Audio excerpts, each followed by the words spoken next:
I want to get back to the My Takes editorial, did it at the top of the hour. I'm saying that allies of the left in the mainstream media are just spewing contempt on President Trump. Joining us now, the Republican governor of Ohio. He is the author of the book, Two Paths. Governor John Kasich joins us now. Governor, welcome to the program. You've got a smile on your face because I suspect you do not agree with my editorial about the left spewing contempt on our president.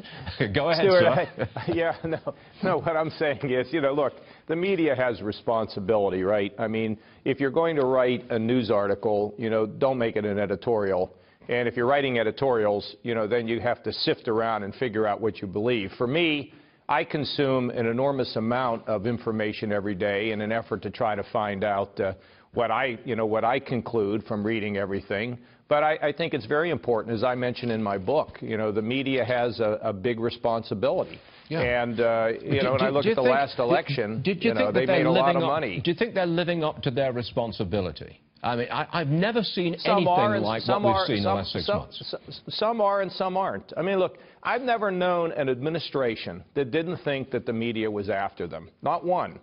The Obama administration, the Clinton administration, the Bush administration. And look, when you hold these jobs, Stuart, like, I'm the governor here, right? So I get attacked all the time. And so the question is, how do you deal with it? You try to be patient. You try to explain your point of view.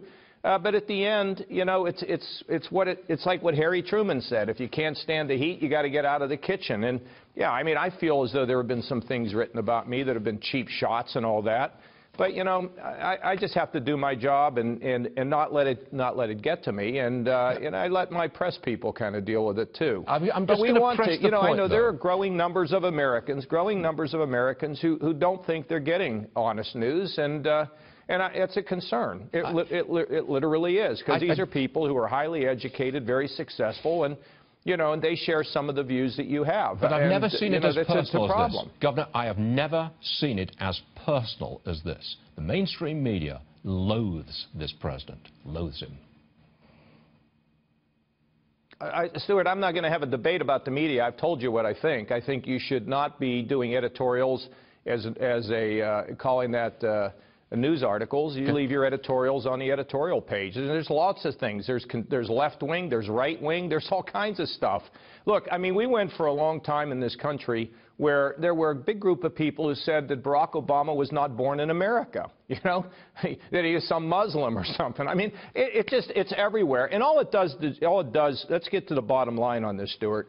It divides us as people. Yes. And our country is never going to be strong if all we're doing is fighting with one another. And frankly, I will tell you, and I point this out in my book, that what we need to be more concerned about is what's happening in our own families, what's happening in the house next door to us. Not focus so much on, this policy and that policy in Washington, because even though they affect us, most things that directly affect us each and every day is what happens next door. And so I'm also a believer that we need to learn to love our neighbor as we want our neighbor to love us. So if a media person is going to act, they ought to think about what would it be like if somebody was attacking their son or their daughter or them themselves, So, I mean, I just think that this values question about us being able to unify is important. Doesn't mean we have to give up what we believe, but I think, you need to talk to these people that you don't agree with and say, look, I don't think you're carrying out your responsibility. Let's have a civil discussion. Sure. Now, I've known you for many years, Governor, and I know that you are a Christian.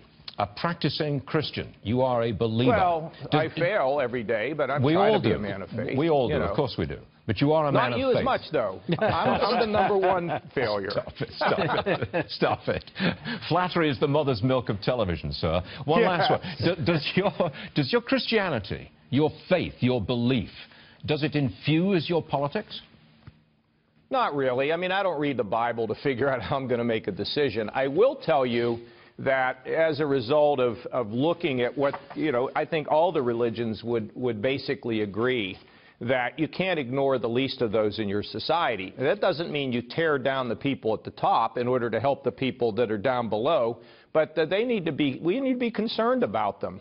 And so there's things that make me, I'm very concerned about people who live in the shadows. Now, does that come from from, you know, my faith. Part of it does, but part of it comes from the fact that I want people to be healthy. I want them to have a chance to rise. And whether it was Ronald Reagan or John Kennedy, a rising tide lifts all boats. Give everybody a shot in your society. That doesn't mean a handout, but a hand up. Yes, sir.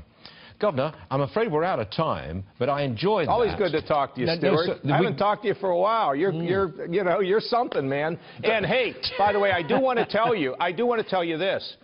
We do have a revenue problem in our state and all across the country. We need to have deep, strong economic growth. Yes. And I do like that section of the president's tax cut proposal that helps small businesses. Very, very important in dealing with the corporate rates. I think the top rates, the marginal rates, I'm not as concerned about, frankly, as I am the corporate rate and also those provisions that help small business. I think that would help our economy to grow and help people. Governor, I'm very glad we got to that. Don't be such a stranger to Varney and Company. A lot of people watch us. I won't be, Stuart. Thank you. Thank you, sir. Thank you, Governor. Appreciate it.